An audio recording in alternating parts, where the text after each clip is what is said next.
So you said empires of lies create truth bombs, which are beginning to explode. That could be a line in a song, by the way. That's a good line. Maybe you're a part-time poet as well. Why is the media narrative so different from what is really going on over there? And why do you think we're not allowed to talk about it in any kind of complicated way? Why is it this sort of Putin bad? Nobody can really speak on the facts of what's really happening here. You are doing quite a lot of that, and we appreciate it. Well, you're right, of course. And I just listened to Cy Hirsch, who was asked a similar question. And I think what's happened in the West is that the forces that control the government, that control the financial system, Wall Street, and the media, along with Hollywood, are largely the same people.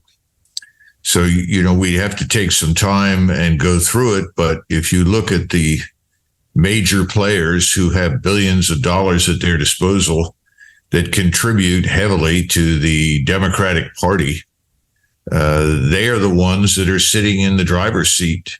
And they've decided that Russia must be destroyed, that it's in the interest, their interests, and the interests of the NATO alliance, that this war be precipitated and ultimately Russia dragged in, destroyed, and then ultimately endure regime change and then the sort of systematic looting of its resources. This all appeared, by the way, in a document that was authored by George Soros back in the 1990s. So this is a plan that apparently has been around for some time. And in fact, George Soros pointed out that the people best suited to destroy the Russians were the East Europeans, because he insisted at the time, quote unquote, the West Europeans don't have the stomach for it. So those are probably the origins. And the people that are running the current administration in Washington are either the same people or closely related to the people that launched the operations in the Balkans aimed at Yugoslavia and Serbia and ultimately Russia then. So this has been something that, for reasons that I don't personally understand, frankly, there was a desire to harm Russia. Now, at the same time, of course, you have the expansion of NATO. And it's hard to not put two and two together and conclude that the relentless expansion of NATO from its original borders all the way to the border with Russia and eastern Ukraine was obviously something that was part of this larger plan to bring on the conflict. And you don't really understand the reason why. It's interesting. I was listening to this conversation between Bill Maher and Jordan Peterson that just came out. And Jordan Peterson said that he did not think we were undergoing a sort of political war, but deeper than that was a war of psychopathy against, I guess, normal people or people that aren't psychopaths. Do you relate to that comment at all and have anything to say about that? I don't know. I know that some of the key players, Victoria Nuland and a cohort, the Blinkens, everybody that's running the administration seems to have a relative who came to this country, to the United States, from what we call the Pale in Central East Europe, which was an area that under Tsarist Russia embraced part of White Russia, Ukraine, and Eastern Poland. And they obviously have relatives who suffered at the hands of the Tsar, presumably. Some of them came later after the Bolshevik Revolution and were very enamored of communism at the time and saw the Soviet Union as sort of a group of well-meaning souls who got lost on the road to utopia, never mind the 60 million human beings they murdered. There are all sorts of different aspirations and interests, I think, at work. And ultimately, I think this appealed to a broader audience of what we call neocons and globalists.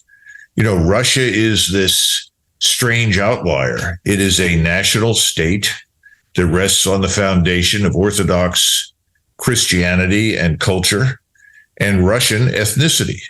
even though there are millions of non-Russians inside the Russian state.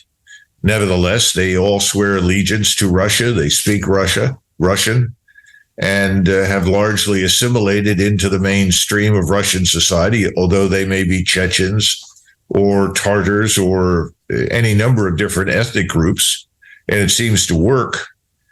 As a result, this is something that's bad, that has to be destroyed. Russia is not opening its borders to millions of people from the Middle East and North Africa, and it has no intention of doing so. It sees itself as deserving of survival, as a civilization, if you will, unto itself, and will not allow that civilization to be destroyed. And apparently the globalists, the neocons that we've been dealing with in the United States for the last 30 years, that have set us on the path to war in any number of different places, are committed to its destruction, seeing it as a sort of last obstacle, because after all, they've had so much success in Europe, in France, in Great Britain, in Germany, and Scandinavia, Spain, Italy, by flooding it with millions and millions of non-Europeans, large numbers of Muslims, that they want to do the same thing to Russia. Russia's resisted, therefore Russia must be destroyed. And then, of course, you have the financial aspects. Russia has divorced itself from the larger global financial system, which we in the West dominate, effectively New York City and London. And Putin has done everything in his power to disengage from that, to make Russia independent of it. And now, of course, Russia, working together with China and India, along with 41 other countries in the world, are trying to put together a new currency that's pegged to gold to completely avoid and divorce themselves from the Western fiat currency system that we run and dominate. So you have financial warfare, you have armed conflict, you have cultural warfare on every level. On every level.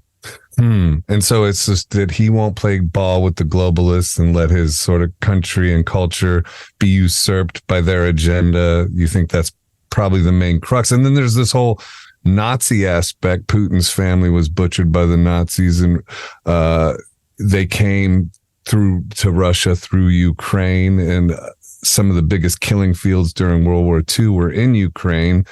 And plus we see Nazis fighting with Ukrainian soldiers and stuff like this. What's that have to do with this whole thing? Well, that's one of the true oddities of this whole business. Right. Because the people that are driving the show are anything but Nazis. And Kolomoisky, who is the wealthy billionaire oligarch in Ukraine, who was the man that, along with others, but he was the principal driver who picked Zelensky and decided to make him a candidate, run him for office, and install him in power. He's Jewish, and he's the principal funding source for the Azov Regiment and its various units. And of course, you have Mr. Zelensky, who's Jewish. He's the president of Ukraine and seems to have embraced these people. It is bizarre. It's something that I could never even imagine in my wildest dreams. And I'm certainly not a pro-communist by any means. I'm one of these people that thought we shouldn't help the communists under any circumstances, but I also wouldn't have gotten involved in the war to begin with. But in this case, Russia is living a nightmare, because they look across the border and they see tanks from Germany with the German military symbol of the Iron Cross painted on the tanks, which I think was in very bad taste and foolish. I called friends in Germany and in the German military, and some of them are retired, some of them are active. And I said, well, for God's sakes, if you're going to send these things over there, paint out those Iron Crosses. Surely you know that that's going to have a profoundly negative impact on the Russians. And they said, yeah, I agree. But apparently the decision was made to send them as they are. And one German pointed out to me, even if we'd have painted them out, these crazy Ukrainians would have gone and painted them back on there again. And in fact, in some cases, that's what they've done, using old SS symbols and so forth. Now, let's be fair, that's not the entire Ukrainian army. That's a section or a vision of these people that are, crazy. And they've done terrible things to Russian prisoners of war and the civilians. And then they were foolish enough to actually post these videos on Telegram. Right. So that the whole world could read it. I mean, it makes no sense. And, if there's one thing we need to get past, it's the Second World War. Why would we dredge up this nightmare? It's incomprehensible. And why would anybody in Washington see any evidence for that, not raise objections? I mean, the first words out of my mouth were, who are those people dressed like, Nazi thugs? Yeah. Get rid of them. I mean, if you want my support, get rid of it. Right. I mean, look at all the people sitting in the Senate. I don't have to be Jewish to feel that way. Oh, of course not. I feel that way, period. So it's incomprehensible to me. It doesn't make any sense. Well, we go back to what Jordan Peterson says, and it maybe starts to make sense. And then on the Russian side, we have the Wagner Group and what's his name? Prigozhin, who rebelled against Putin. And wasn't the crux of that rebellion because he thought Putin wasn't being hard enough? And don't many of the Russian people feel like Putin's not just ending this quickly enough? I mean, we get told Putin is this war monster, but in fact, isn't he sort of trying to hold back and end this because he understands he doesn't want to kill a bunch of Ukrainian civilians, even though we're told the opposite of that? Well, first of all, let's get something straight. I have never met Mr. Putin. I do not know him personally, and I'm not familiar with too many of the details regarding his family, other than some of the things that you pointed out, and the siege of Leningrad, which his family experienced, which was horrific. Those things I know about, but this business of he's a thug and a murderer and on and on and on, I know nothing about that. I haven't seen any evidence for it. But frankly, it all shrinks to insignificance next to national interests. And Putin has made it clear for nearly 20 years that if this border with NATO were advanced to the Russian border, the Russian state would regard this as a threat, an existential threat. Because after having witnessed our behavior in the Balkans and our readiness to use overwhelming striking power of the United States Air Force, along with some of our allies, to beat the Serbs into submission, a nation of 8 million people, and bomb them literally into ruins, I think they decided that they did not want to have a NATO country on their border that could ultimately be used as a platform for attack against Russia. And indeed, that's why he decided in 2014 to seize control of the Crimean Peninsula. And the Crimean Peninsula has naval bases on it, which in his nightmares would have been occupied by the United States Navy and the Royal Navy. He wasn't prepared to let that happen. He wasn't prepared to turn the Black Sea over to NATO or the Baltic or the Arctic. In other words, once he saw this enormous Ukrainian army emerge, very well equipped, very well trained, and he saw these other things, these biolabs that no one has yet thoroughly explained, right? Which I find deeply disturbing. And I think he decided, well, there's not much choice in the matter. I've told these people what we will and won't tolerate. They haven't taken me seriously. And so he decided he would intervene in the eastern portion. Now, remember that since 2014, the Ukrainian forces have been shelling Donetsk and Luhansk, the so-called two breakaway provinces that are Russian speakers, Russian people, relentlessly since 2014, since we installed this radical nationalist government in Kiev. And, they've killed 14,000 people in this war since 2014. And just before he finally said, let's go into Ukraine with the 90,000 troops that he sent in there initially, it had reached a new crescendo. And they were sending thousands of rounds per day on 18, 19, 20, 21 February, just goading the Russians into action. I think the Russians finally said, the hell with it, we're going to go in and stop this. But they made a mistake. They assumed that they would find someone in the West to talk to them.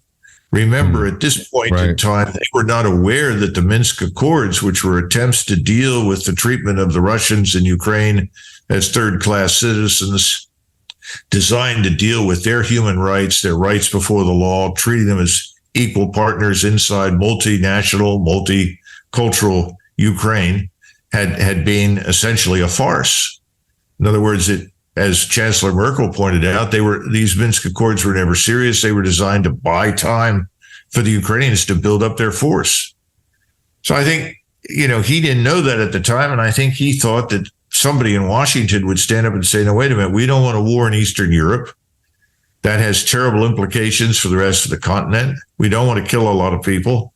So obviously this has gone too far. We need a ceasefire, and we need to talk to President Putin and his diplomats and find a way out of this. I think he was surprised when the opposite was the case, when suddenly he was declared a war criminal, when regime change was announced by President Biden in a speech in Warsaw, and when the Ukrainians actually expressed the readiness to accept neutrality at the end of March, beginning of April. Boris Johnson flies in from London and at the behest of President Biden says, absolutely not.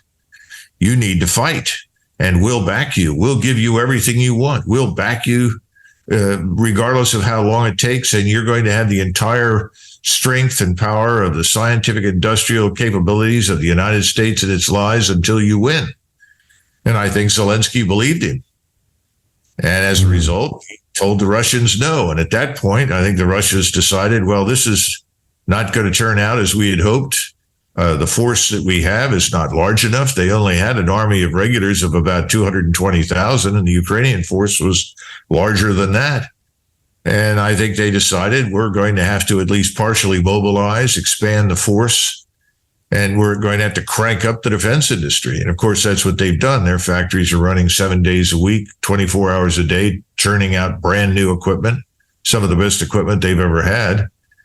And they had stockpiles of artillery ammunition, rockets, and missiles, but now they have even more than they had previously stockpiled because their factories are producing them. And you arrive finally months later at this position where the Ukrainian army has been literally decimated and exhausted itself trying to break through the Russian defenses around the areas that they've taken. And now the Ukrainian army is collapsing.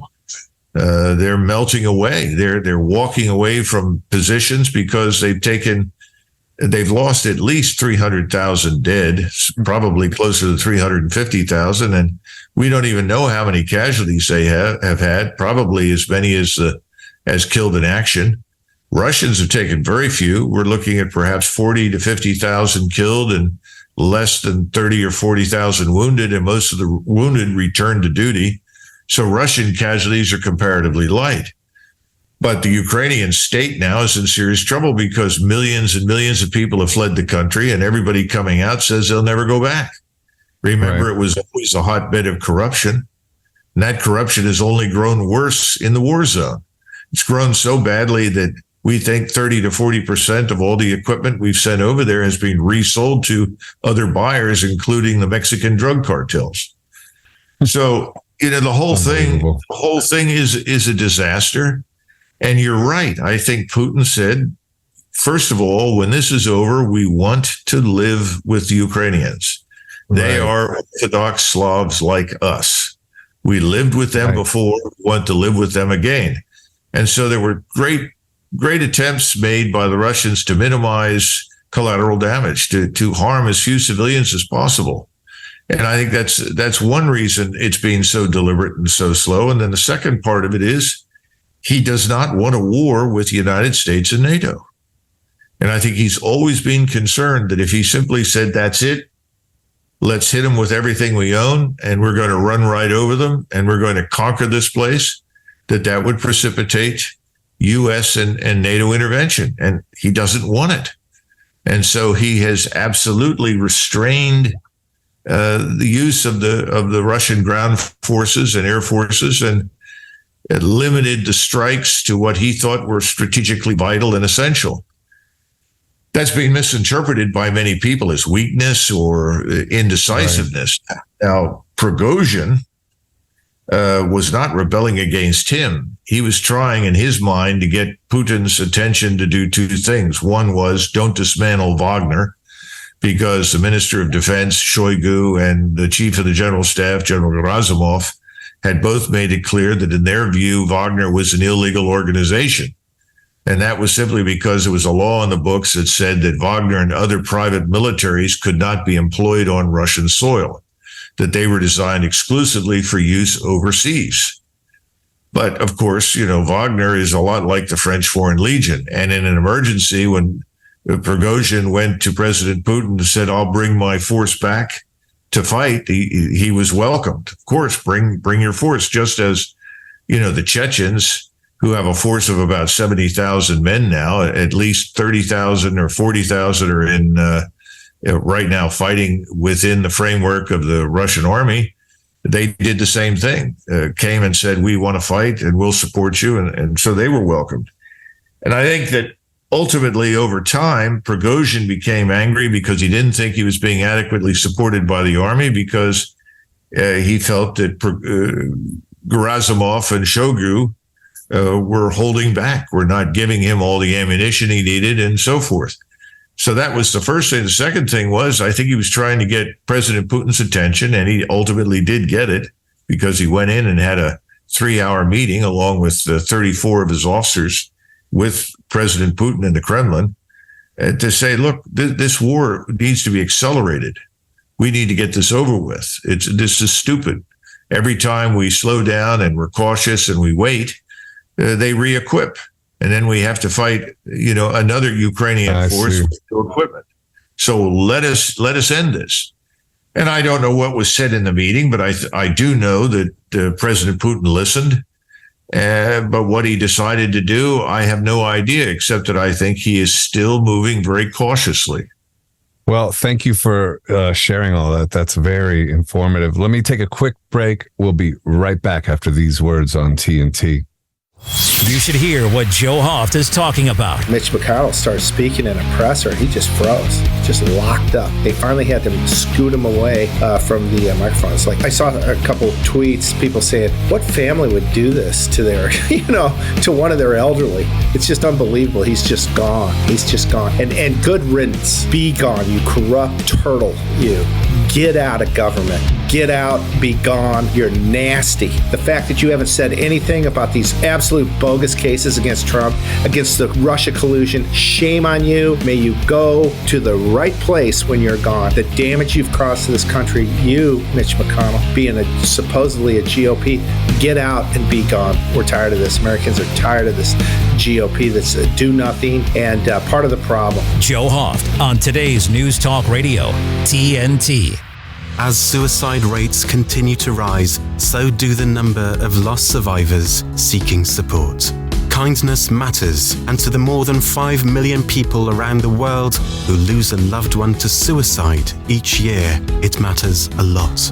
The Alliance of Hope for Suicide Loss Survivors provides healing and compassionate support during the lonely and tumultuous aftermath of suicide. We help people survive suicide loss and go beyond just surviving to lead meaningful and productive lives. If you've lost a loved one to suicide, you are not alone. Help is just a click away. Visit allianceofhope.org. A message brought to you by TNT Radio. Roxanne Watson is on a mission. Hello, how are you doing today? She wants more people to register as organ, eye, and tissue donors. Are you an organ donor? Yes, I am. Yay. My goal is to sign up the most people in the United States. What drives her? Roxanne's own life was saved through the gift of a heart transplant, made possible by an organ donor. I decided that day that I was going to devote myself to the cause of organ donation and signing people up and honoring my donor by doing that. Now she's back to health, and she's a powerful force helping to save lives every day through her work. Imagine what you can make possible by leaving behind the gift of life. 8 people can be helped with the major organs, and up to 50 people can be helped with a little bit of everything. And when you think about it that way, that you could help that many people, it's amazing. It really is. Learn more and sign up as an organ, eye, and tissue donor. Go to organdonor.gov. A message from the U.S. Department of Health and Human Services, Health Resources and Services Administration. You're with Joseph Arthur and his Technicolor Dreamcast on today's News Talk Radio, TNT. And we're back with Colonel Douglas Macgregor. It's wild. The whole, I called it Wagner Group, but you called it Wagner. I'm American. I'm from Ohio. Let me call it Wagner. That's okay. Anyway. It's okay. Yeah. This is just wild. Like the devastation of Ukraine, and you said 300,000 people to 350,000 casualties. And I also heard that when they can't rescue their wounded, so their wounded are surrendering to Russia, basically, because they also get treated well, which is another narrative left turn from what we're told, and also very smart, because then they're gonna all hear, hey, we get treated well when we just surrender, and so that's pretty genius. Are you worried about what NATO's response is going to be when the jig of all this is finally up? Because I think the Western media is still trying to pretend like Ukraine is winning this or has a chance, but clearly from what you're telling us, that there is no chance. So are you concerned with the response or the reaction from NATO in that regard? Well, I am, except for the following observations based on what happened recently in Vilnius in early July. And that, of course, was the NATO meeting of all the leadership of NATO in Vilnius. Yeah. Zelensky got treated like the stepchild. It was like a Mean Girls scene out of a high school drama or something. Yeah, it actually was. Yeah, it actually was. And I think Zelensky knows now that he was lied to when he was told, we'll give you everything that we've got and you're going to win. He believed it. He was wrong. The other thing is that I think he believed many of his own advisors, as well as Americans, who told him the Russians are weak and stupid and incompetent. And a lot of the propaganda that has been heaped on the Russians is warmed over descriptions of the Soviet forces during World War II. And of course, we now think that they lost at least 39 million people. 1 million Soviet soldiers were executed by the secret police for refusing to fight for Stalin. And we know that 1.5 million so-called Soviet citizens, at least 500,000 Russians, 250,000 Ukrainians, and then various other ethnic groups all fought shoulder to shoulder with the Germans because they wanted to rid themselves of Stalin and communism. So that was a very different war, but the sort of terrible things that the Soviet advancing armies committed, mass rapes, mass murders, and so forth, they were accusing the contemporary Russian army of doing it, and that was never the case. Absolutely not. And Putin was very explicit about that. He wanted the forces to behave in an honorable way because he wanted to make sure that the people understood that this was a war they really didn't want to fight, because it was a war against brothers, against others who were like themselves. So that's the first thing. Now, when you go to this meeting in Vilnius, here are some things that people don't seem to be aware of. You pointed to Zelensky's obvious isolation. That's because the European electorates are fed up with this war.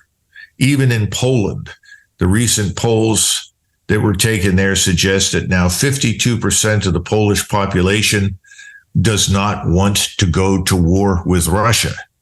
They say, well, we'll still support the Ukrainians any way we can, but we are not going to fight the Russians. And that's a big change, because just a few months ago, about 4 or 5 months ago, only 30% of the Polish electorate said we don't want to fight the Russians. Well, that's now turned rather dramatically. And then when you go into Germany, France, Spain, Italy, no one is interested in mobilizing and sending hundreds of thousands of men to fight in Ukraine. There's no appetite for it, and there's no capability. A French general who's a good friend of mine, he's retired now, and he worked with me when I was at SHAPE, said, Douglas, the only thing the French army is prepared to do is go on safari in Africa. I think we've built in the West these sort of boutique armies and militaries designed for employment against weak opponents that have no armies, no air forces, no air defenses. We're not prepared to fight a high-end conventional war against anyone. We could have done that in 1991, and indeed that's what we went out and did. But today we have neither the numbers nor the capabilities that we would need in what is a very different kind of war from what we saw in 1991, which was kind of a warmed over version of World War II. So I think the European leaders are saying, look, we really need to end this. And supposedly behind the scenes, Scholz, who's the prime minister or the chancellor in Germany, and he's not a very strong man, obviously, supposedly he told Biden, look, we don't want to destroy Russia. We didn't sign on for this. We just want this to end. And I think that was the message that the Europeans behind the scenes gave them. Now, there are a couple of outliers. Once again, Warsaw and Vilnius, the Lithuanians and the Poles, who continue to talk about potentially intervening in Western Ukraine.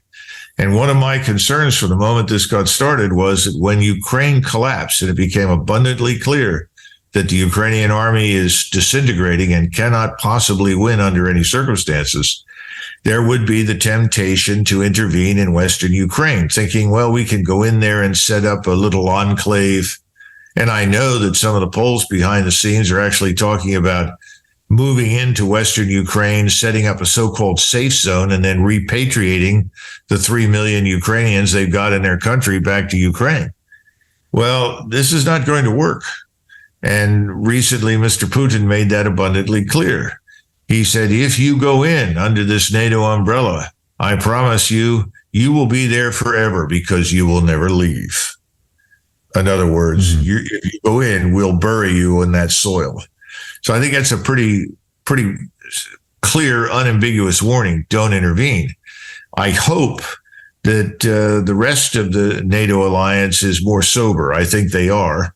And I actually think that right now, even in the White House, people are saying, Mr. President, I think we need an off-ramp. I don't think you want this to be people fighting in Ukraine, American soldiers over there, or anybody else in another 6 months when the election gets started. So I think there's pressure now to find a way out. So I hope that they will sort of sober up the Poles and say, don't even think about it, stay home. But again, we don't know. Behind the scenes, you still have the, Blinken and Victoria Nuland and other prominent figures like that who are hell-bent for permanent war with Russia. And can they be controlled? It looks like Victoria Nuland is going to be the acting Deputy Secretary of State, which means that she's probably eventually going to be the Deputy Secretary of State. And that's like, that's right up there with the assassination of the Archduke in 1914, in my view. I wouldn't put her there. But if that happens, then I'd say bad things are still quite possible. Well, let's hope not. Let me take another quick break. We'll be right back after these words on TNT. Jesse Zerwell on TNT Radio. The mayor of Miami, Daniela Levine Cava. What's going on with her? Well, the mayor of Miami-Dade County has recently been announced as an establishing member for what's called the Sustainable Development Solutions Network, which is a global initiative for the United Nations. It's what you would expect with all this SDG, ESG nonsense coming forward.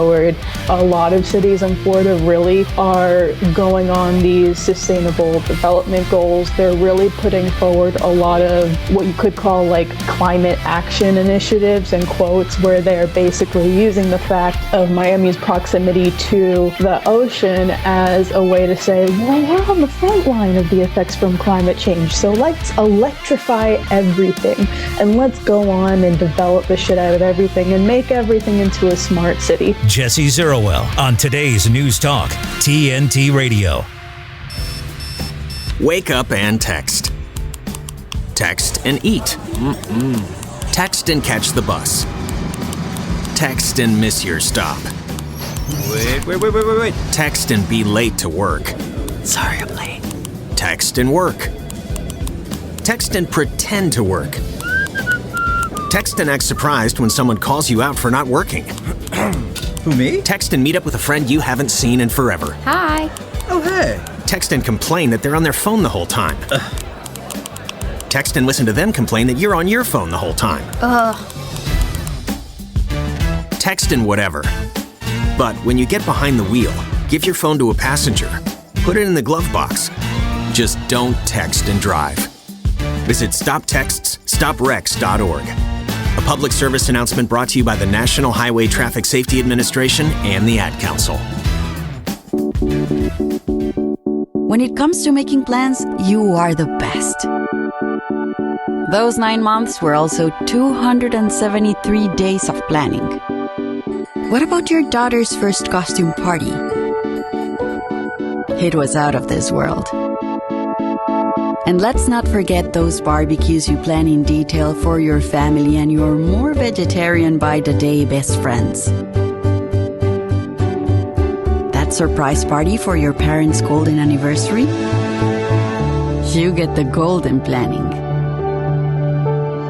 The same way you plan each detail for those moments, start planning to protect you and your loved ones from a natural disaster. Sign up for local weather and emergency alerts. Prepare an emergency kit and make a family communications plan. Protecting your family is the best plan you can make. Joseph Arthur and his Technicolor Dreamcast on today's News Talk Radio, TNT. And we're back with Colonel Douglas Macgregor. I was listening to you talk about Trump somewhere, and you're saying that he sort of overrated personal relationship in these affairs, that if he came into office, he would just bro down with Putin essentially and end this whole thing. And then RFK Jr., I guess, recently called for an independent investigation of the Bidens in Ukraine. So things are heating up because with everything you just said, that you think that people are sort of getting cold feet to take this thing further through NATO. I have to think that whoever's pulling the puppet strings on this whole thing knew that this would be the result of it. I don't think they could have possibly thought Ukraine stood a chance. So I don't know. Well, you would think that was the case, but we've had people talk themselves into dumb ideas before. I mean, if you go back to 1941, 42, the British and the Americans who were planning for a landing in 1944 at Normandy had an enormous a lot of trouble with the Canadians. The Canadians were hell-bent to land early in 43. And eventually the British gave up trying to restrain them and went along with the idea of going in a smaller force at a place called Dieppe. And of course, Dieppe was a catastrophe, and the Canadians were slaughtered because they had been warned by the people that knew the Germans that the Germans were still too strong in 1942, 43 for any sort of intervention on the continent. But nevertheless, sometimes people don't listen to reason. And I think that a lot of people drank the Kool-Aid. Russia's weak. Remember these statements? Russia is a backward country with a gas station, and that's it. There's nothing more to it. Right. That's true. I forgot. They never looked at the abundance of foodstuffs. They never looked at the minerals. They never looked at the oil and gas carefully. And Russia is a powerhouse. It's a superpower in many, many respects, but we just didn't bother to look at it. We didn't think it was very important. And so we assumed, well, once we impose sanctions, the Russians are all going to starve and their economy will stop. The exact opposite has happened. Yeah. So it's a tough thing. And again, people don't like to admit that they were wrong. So nobody wants to step up there and say, we blew this. This was wrong. And, even just on humanitarian grounds, we Americans need to step in and stop this. The killing really needs to end. Nobody will do it. But you've got RFK Jr. on one side and Donald Trump on the other. They both reached the right conclusion. This has been a disaster. Should never have happened. Agree. Now, President Trump, who is a larger than life figure, and by the way, I think very highly of him. I like him. He's very different in person and private, by the way, from what you see in the public persona. This is a man who listens and thinks about things. This is not an impulsive character. But I think because he is so charming in private and very persuasive, that he thinks that because he was able to talk previously and effectively with Mr. Putin and President Xi, that this would be enough. But in truth, it's not. And the reason it's not enough is very simple. Why would the Russians believe anything we say now? We have lied to them about everything. We've lied to them about what we were up to in NATO. We've lied to them about our true intentions. And then we've turned around and said, the only thing you can do to satisfy us is to commit national suicide and humiliate yourselves and beg for eternal forgiveness, and then we'll talk to you. Right. You can't go forward with somebody like that. So I think it's going to take more. And that's why in this recent op-ed, I said the first thing that has to happen before we approach the Russians is that we need to make it abundantly clear, both publicly and privately, that we will accept neutrality for whatever remains of the Ukrainian state. That should be stated right up front. And then you could talk about, if you will agree to meet us for talks, we will immediately suspend all further aid, military aid to Ukraine. And then finally, we will withdraw all of our personnel, uniformed or clandestine, on the ground in Ukraine right now and bring them out. If you did those things, those would be signals that the Russians would take seriously. They would watch it and see if it happened. If it happens, then the Russians would meet. And I think you have a chance of arranging an end to this. But today, I listened to Secretary of Defense Austin repeat what has been said previously. Oh, we expect that Ukraine will join NATO after this war ends. And President Biden told us that Putin's already lost the war. Well, I guess Mr. Putin hasn't gotten the memo. That's wild. So are they using experimental weapons, using Ukraine to test new weapons?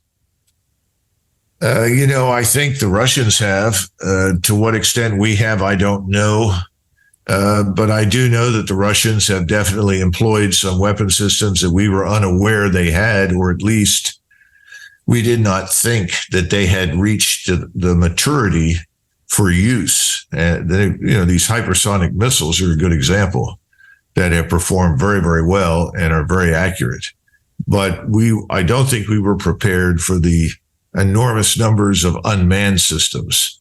We call them drones, but effectively, these are just various forms of cruise missiles.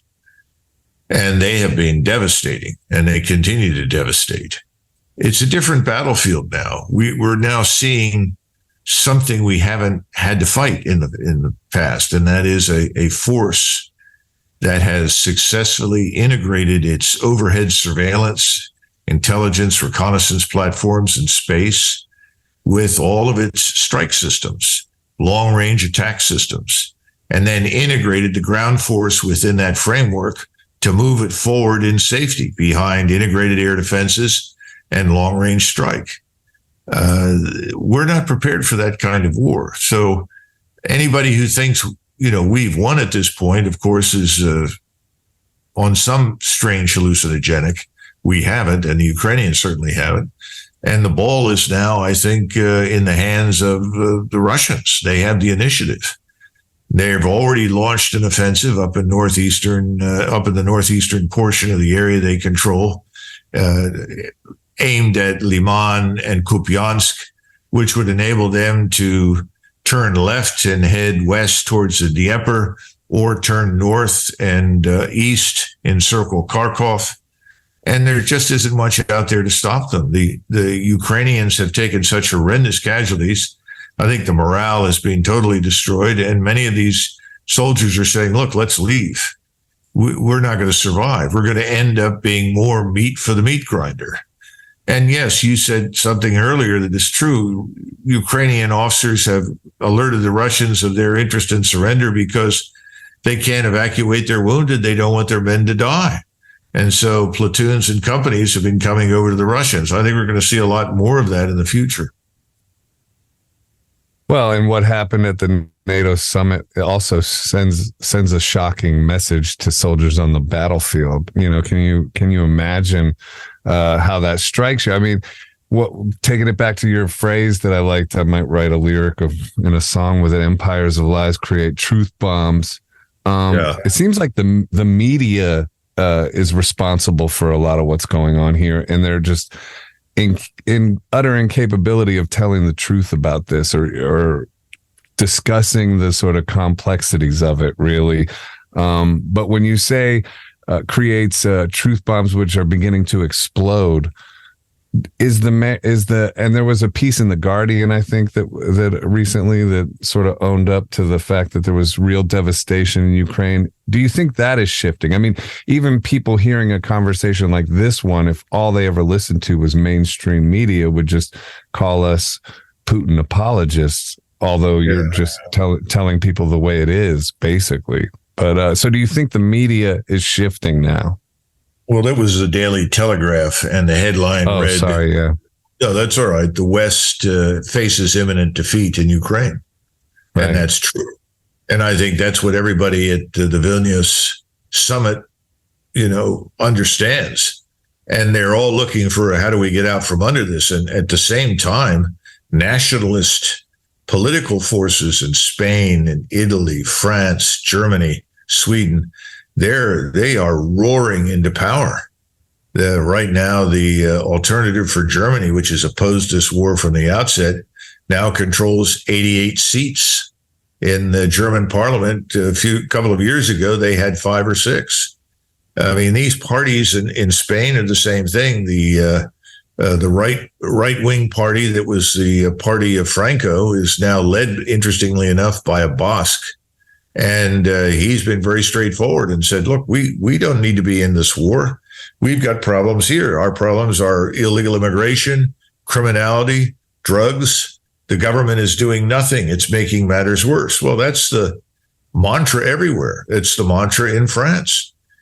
So these leaders that we're seeing or that we saw at Vilnius, they're on very thin ice. They're not going to last too much longer. They know that. And so they're pleading for a way out. But President Biden and the Washington crowd are unwilling to provide it at this point. Well, so do you think Trump is going to win the next election? And do you think there's any chance that him and RFK Jr. will be on the same ticket? I saw him get asked about that, and he said, yeah, I watch all the same stuff you watch. And he complimented RFK Jr.'s motives. He said he thought he was, I forget the word, but, for real, basically, or had good intentions. Do you think there's any chance of that? I mean, and do you think Trump will ultimately win? And how much do you think the war will have to do with that if he does? Well, the first problem is that we have an enormous challenge with election integrity. Yes. Yeah. I mean, there are all sorts of problems. There are problems with the machines that everybody denied. There's things coming out about that last election that are very disturbing. But most important, you have the mail-in balloting nonsense and absentee balloting. That's just an opportunity for tremendous fraud. And that's exactly what happened in 2020. We had people stuffing things in the ballot boxes. A friend of mine was in Las Vegas, and he called me from the lobby. And he said, Doug, there are absentee ballot forms all over the lobby. He said, all I have to do is go up, fill it out, sign it, and stick it in a box, and they'll count it. Well, that's crazy. He was just in Vegas, for a business meeting, just flying through town. But everybody was handing these things out like they were candy. You can't run a government that way. We have a problem here because we're dealing with a constitution that was written in the 1780s. And when the Constitution was written, the federal government that we had was virtually powerless. All the money, the power to tax and the money was all with the states. And so a decision was made, well, we can't run elections because we have no national government at this point. So we'll give the states responsibility for running elections. Well, that made sense in 1787. It hasn't made sense ever since. You've got to have uniform standards. And this business of, well, why should anybody have to show a government ID to prove their citizenship or where they legally live? Well, you have to show that to get onto an airplane and leave the country. So why are the left, the Democrats, so opposed to any sort of identification system? Well, I think it's because they know that's the end of their operation to steal elections. So we've got that problem. So, I mean, if it's a free and fair election and Donald Trump ran tomorrow, he'd win. No question about it. But notice what I said, a free and fair election. Maybe we should invite the Organization for Security and Cooperation in Europe to come over and monitor our elections. Yeah, no doubt about that. Well, do you think there's any possibility of RFK Jr. Getting on the Trump ticket, or is that just people's pipe dream? Well, I think at the moment it's a pipe dream. But there are some very positive signs there. Let's assume that President Trump did win. RFK Jr. is someone he could reach out to and include in his administration. Right. And I know people will say, really? Well, yes, of course. We've had Democrats and Republicans in administrations together before. And we desperately need a unified approach to our own country. Say it loud for the people with the cheap seats, man. Say it loud. Right. Like, we need to unify. That is for sure. I mean, this is crazy, the division. You still have to enforce the law. And we haven't been enforcing our laws in the cities, on the border. That has to happen. I mean, the criminality is out of control. It's outrageous. I mean, if my parents were both born right after the First World War, they wouldn't even recognize the country. The country I grew up in the 50s and the 60s, I mean, you could, until 1965, you could walk through most of Philadelphia where I grew up without fear of being murdered or robbed or beaten up or anything. But that all changed in 65. And we've been dealing with the fallout of those changes ever since. We've got to step in and stop it. We are going to see in this country things very reminiscent of what you're seeing in France. And I don't see how we avoid it, but we've got to be prepared to deal with it. And you don't tolerate it. Tolerance for the intolerable is the path to destruction. That's another good line right there. We only have a few minutes left, which, it's too bad. I could talk to you for a long time, and I really appreciate you taking the time. But tell us real quick about your book, Margin of Victory, out on Naval Institute Press. Well, I think for people that have any kind of interest in military history, that they would enjoy the book. It treats 5 battles, but what it was really designed to do was to go from 1914 to 1991 and to try to establish what had changed over that century. And each of the battles was selected because of the things that it demonstrated. There's an opening battle of World War I with the British Expeditionary Force. And the force fights very well, but it's effectively annihilated because it's not prepared for the kind of war that the Germans wage. And they have never encountered airplanes spotting for artillery and marking targets. They had not encountered vast quantities of heavy artillery capable of firing over long ranges and doing so accurately and rapidly adjusting. I mean, these kinds of things were new. And they show up and they cause horrific casualties. You have then, it goes into Japan and the invasion of China and Shanghai and ends up with Desert Storm in 1991. And it tries to hit some of these points that I've been making about the Russians, because the Russians learned a lot of these valuable lessons about how to fight. And they've changed and adapted. We really haven't. That's our problem. I feel you. Listen, I got to cut it off because there's 1 minute left. But Colonel Douglas Macgregor, thank you so much for taking the time. Really enlightening to hear you speak on this topic. And do you have any kind of way people can get in touch with you? Are you on social media? You want to give your socials out? Well, just, look, I'm on YouTube and if you're interested, almost everything I've said or done is there. I've printed a lot of things. You could just use your search engine, put in Douglas Macgregor, MAC, small g, REGOR, and you'll come up with more than you ever wanted. All right. Well, thanks for doing it, and I hope to talk to you again, sir. Have a great evening. Hey, same to you. Thanks, everybody. Take care. Bye-bye.